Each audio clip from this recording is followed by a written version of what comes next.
Hey there, and welcome to the tutorial for the play-along videos for Going to the Chapel by the Dixie Cups.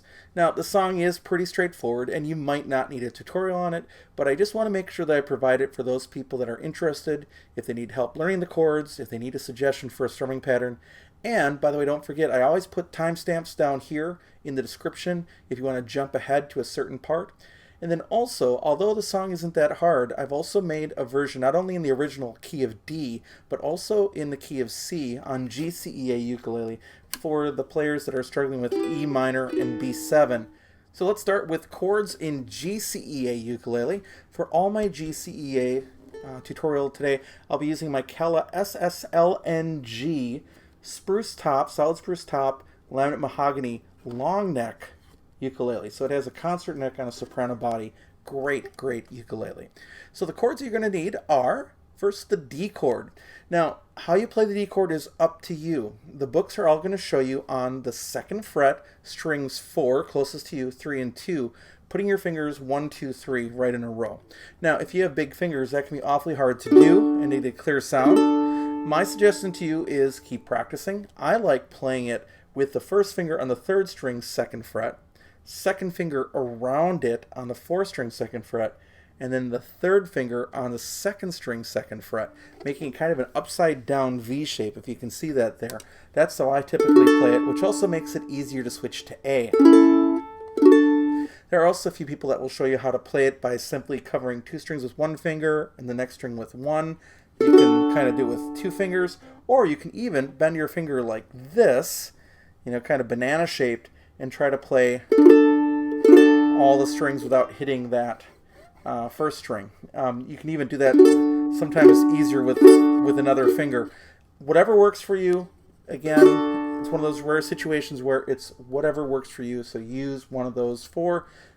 Just one thing I would suggest is don't reach over with your thumb, because that's always going to make it hard to play other changes. So that's probably the only no-no in terms of those things, what to do. The second chord you're going to need is the E minor chord. So first finger will go on the 1st string, 2nd fret, second finger on the 2nd string, 3rd fret, third finger on the 3rd string, 4th fret. That's your E minor chord. The next chord you're going to need is the A major chord. First finger goes on the 3rd string, 1st fret. Second finger goes on the 4th string, 2nd fret. Just a 2-finger chord, and that's the A major chord. And the last chord you're going to need is the B7 chord. Now, if you remember the E minor chord, all you have to do is move every finger up 1 set of strings closer to you. And that's very common for E minor and B7 to be related to each other. That's a great practice, just changing from E minor to B7. But let's build it from scratch. First finger goes on the 2nd string, 2nd fret. Second finger goes on the 3rd string, 3rd fret.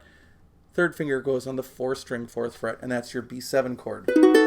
There are other B7 chords in the books, but I find that's way easier most of the time than trying to play one of the bar chords or whatever you might do to get that chord. So now let's take a look at the chords as they exist in the key of C. There's only 4 chords, and this would be for someone that's struggling with playing the E minor or the B7 chord. So these are more standard, easier to play chords on GCEA ukulele. The first chord is the C chord. 3rd finger, 1st string, 3rd fret. The second chord you're going to need is the D minor chord. It's really the F chord with 1 extra finger if you want to think about it that way, but let's build it. First finger goes on the 2nd string, 1st fret, second finger goes on the 4th string, 2nd fret, and then 3rd finger gets added to the F chord, which would be the 3rd string, 2nd fret. That's your D minor chord. The next chord you're going to need is the G chord. First finger will go on the 3rd string, 2nd fret, second finger, 1st string, 2nd fret, and 3rd finger on the 2nd string, 3rd fret, making a V shape. That's your G chord, and the hardest one of the 4. And the last chord you're going to need is the A7 chord. Really hard, just joking. 1 finger, 3rd string, 1st fret. One of the rare 1-finger chords you can play on the ukulele. All right, let's take a look at the chords that you'll need to play on baritone DGBE ukulele. And as usual, I'm playing my only baritone, my mainland baritone. It has a cedar top, rosewood back and sides, and I really like it. If you're interested in mainland, you can find them at mainlandukes.com. So on DGBE Ukulele, the first chord you'll need is the D chord. The first finger will go on the 3rd string, 2nd fret. Second finger will go on the 1st string, 2nd fret. And the 3rd finger will go on the 2nd string, 3rd fret. That's your D chord. The next chord you'll need is the E minor chord.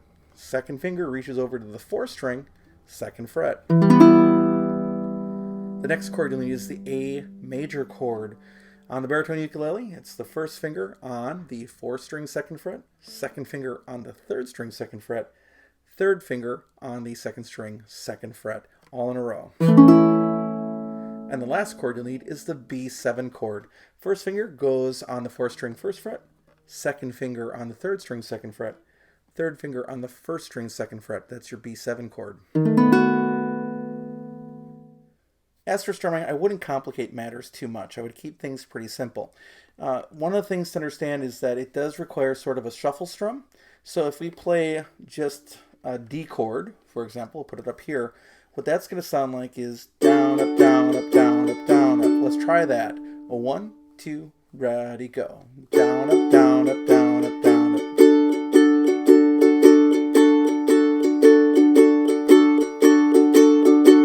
And that's really the basis of anything that you might want to do.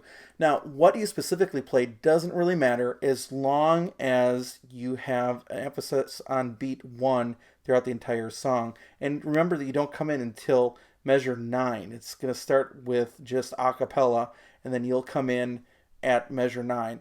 What I would find myself doing is playing an emphasis on beat 1 and then playing 2 and 3 and 4 and. It would sound like this. 1, 2, 3 on the D.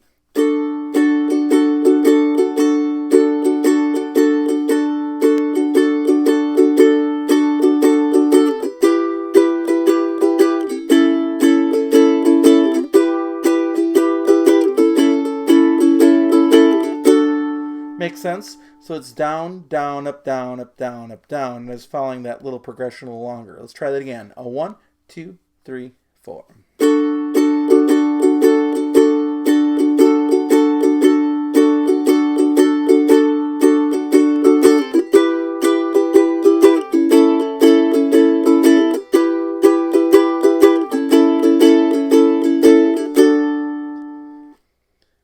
Let's try that again, and I'll actually try to sing a little bit. 1, 2, 3, 4. Go into the chapel and we're gonna get married. Go into the chapel and we're gonna get married. And basically that down, down, up, down, up, down, up, down, up will serve you pretty well through most of the song. If you hear something else, feel free to play it. Feel free to play around with that swung version and see what works best for you. But in general, it's pretty accessible. If you have trouble on GCEA, don't forget that there's a version in C that you can use. And that's pretty much all that you need to be successful on Going to the Chapel by the Dixie Cups. Thanks for watching. Don't forget that the tutorial sheet, if you need it, is online at ukestuff.info. And we will catch you next time.